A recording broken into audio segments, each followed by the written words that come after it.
அனைத்து தமிழ் புலவர்களுக்கும் சான்றோர்களுக்கும் கவிஞர்களுக்கும் வணக்கங்கள். இன்றைக்கி நான் பேச எடுத்திருக்கிற புத்தகம் வந்து கிருஷ்ணன் நிழல் அப்படின்னு சொல்லக்கூடிய முகுந்த் நாகராஜன் அப்படிங்கிறவர் எழுதிய ஒரு கவிதை தொகுப்பு. இவர் மேலும் 2 கவிதை தொகுப்புகள் எழுதியிருக்காரு. இதில் மொத்தம் வந்து 55 கவிதைகள் இருக்குது. ஆனால் வந்து நேரம் காரணமாக எனக்கு பிடித்த கவிதைகள் மட்டும் நான் சொல்லிட்டு போகிறேன். முதலாவதாகவே ஓரிரு அப்படின்னு ஒரு கவிதை எழுதியிருப்பார். அதாவது இவர் வந்து சென்னையில் வசிக்கிறங்காட்டியோ என்னவோ, இவருக்குன்னு ஒரு சொந்தம் அந்த மாதிரி கூட இல்லாதங்காட்டியோ என்னவோ தனிமையில் இருக்காங்க அப்படிங்கிறத வந்து இந்த கவிதை மூலமாக வந்து தெரிவிக்கிறாருன்னு எனக்கு தோணுது. அதை வந்து சொல்லி, சனிக்கிழமை காலை உணவு வாங்க போன போது 4 விரல்களை காட்டி தோசையையும் சுட்டி காட்டி சைகையிலே பார்சல் பண்ண சொல்லி எடுத்துக்கொண்டு வந்தேன். வார இறுதி நாட்களில் இவனிடம் மட்டும்தானே பேசுவோம் என்ற சந்தேகம் எழுந்தது. ஓரிரு நிமிடங்களில் அதை சரிபார்த்து கொண்டு விட்டேன் என்று அப்படின்ற மாதிரி எழுதியிருப்பார். அப்போ இவருக்கு வந்து வார இறுதி நாட்களில் கடைசியில் அந்த தோசை கடைக்காரங்க கிட்ட பேசுகிற இப்போ தான் வந்து நம்மளால் யார்ட்டையாவது பேசுகிறோம். அது வரைக்கும் நம்ம யார் கூடயுமே பேசுகிறதில்ல, அந்தளவுக்கு நம்ம ஒர்க்லேயும் இருக்கும். அதே மாதிரி நம்ம கூட பேச்சு துணைக்கு கூட ஆள் இல்லை அப்படிங்கிறத வந்து அழகாக எடுத்து சொல்லக்கூடிய கவிதையாக, மறைமுகமாக சொல்லக்கூடிய கவிதையாகவும் இதை அமைச்சிருப்பார்.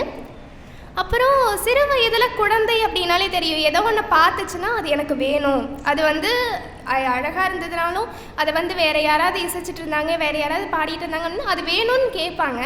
ஆனால் வாங்கிட்டு அதை யூஸ் பண்ண தெரியாமல் என்ன பண்ணிடுவாங்க அப்படின்னா, அதில் என்ன நம்ம பார்த்தப்ப வேறு மாதிரி இருந்தது, இப்போ ஒரு மாதிரி இருக்குன்ற மாதிரி குழந்தைகளுடைய அந்த அழகை சொல்லக்கூடியதாக வந்து குழல் ஒன்று அப்படின்ற ஒரு கவிதையை சொல்லியிருப்பார்.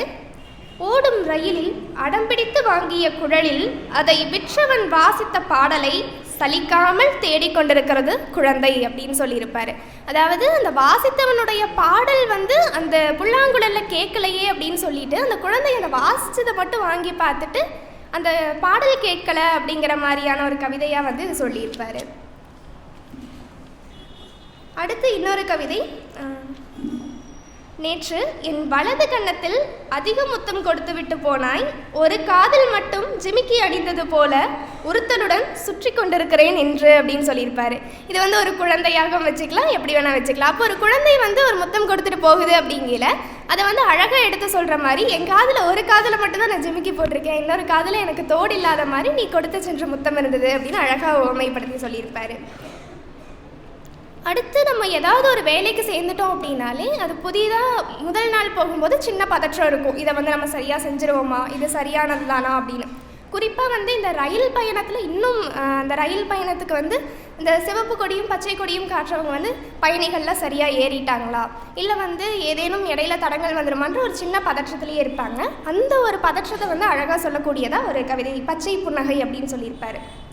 புறநகர் ரயில்வே ஸ்டேஷனில் புதிதாக வேலைக்கு சேர்ந்தவள் ரயிலுக்கு பச்சை சிக்னல் காட்ட மிகவும் தயங்குகிறாள்.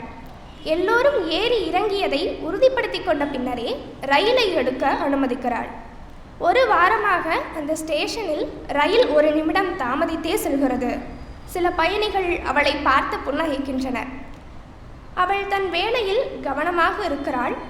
வண்டியை எடுக்க அனுமதிக்கும் போது மட்டும் பளீர் என்ன புன்னகைக்கிறாள், பச்சை நிறத்தில் அப்படின்னு சொல்லிட்டு அழகாக சொல்லியிருப்பார்.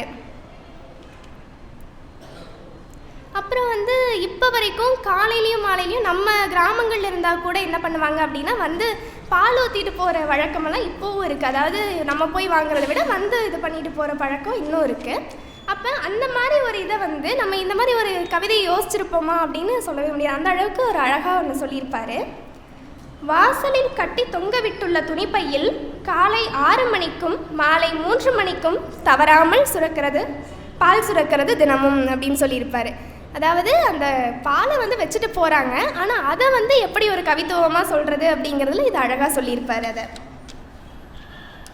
அப்புறம் எல்லாருக்குமே தெரியும், இந்த ஷட்டவுன்னு சொல்லுவாங்க. அதாவது வீட்டில் வந்து ஏதாவது பவர் கட் ஆகுது அப்படின்னா அன்னைக்கு அந்த நேரத்துக்கு முன்னாடி நம்ம எல்லா வேலையும் முடிச்சு வச்சுருவோம். திடீர்னு பவர் கட் ஆகலைன்னா நமக்கு ஒரு சின்ன பதற்றம் இருக்கும், இதுக்காக இத்தனை வேலை செஞ்சோம் அப்படிங்கிற மாதிரி. அந்த ஒரு இதை சொல்கிற மாதிரி ஒரு அழகான இது அறிவிக்கப்பட்ட மின்வெட்டுன்னு சொல்லியிருப்பாங்க. தோசை மாவை அரைத்து முடித்தாயிற்று.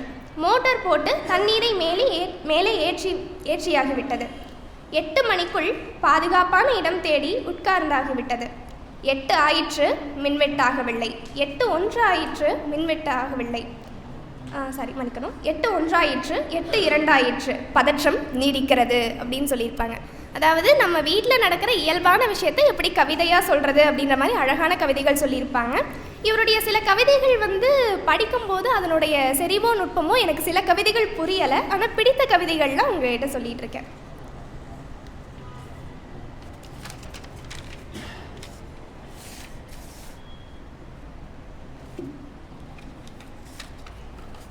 அதுக்கப்புறம் சின்ன ரயில் பயணத்தின் போது ஒரு அழகான குடும்பம், அந்த குடும்பத்தில் இருக்கக்கூடிய ஒரு அப்பா அம்மா குழந்தைய ஒரு குருவி கூட ஓமை பண்ணி அதை சொல்லியிருப்பார். ஒன்று, பிள்ளைகளுடன் மேல் பெர்த்துக்கு போன அம்மா சாப்பாட்டு பொட்டலத்தை பிரித்து ஊட்டிவிட ஆரம்பித்தாள்.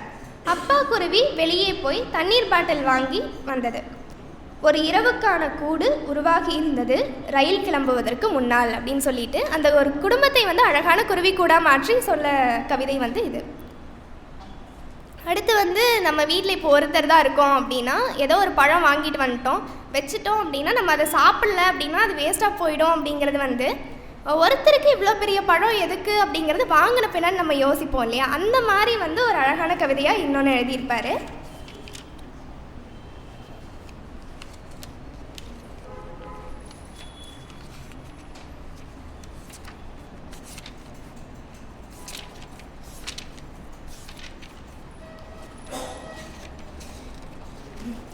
ஒருத்தருக்கு எதற்கு ஒரு முழு தர்பூசணி பழம்?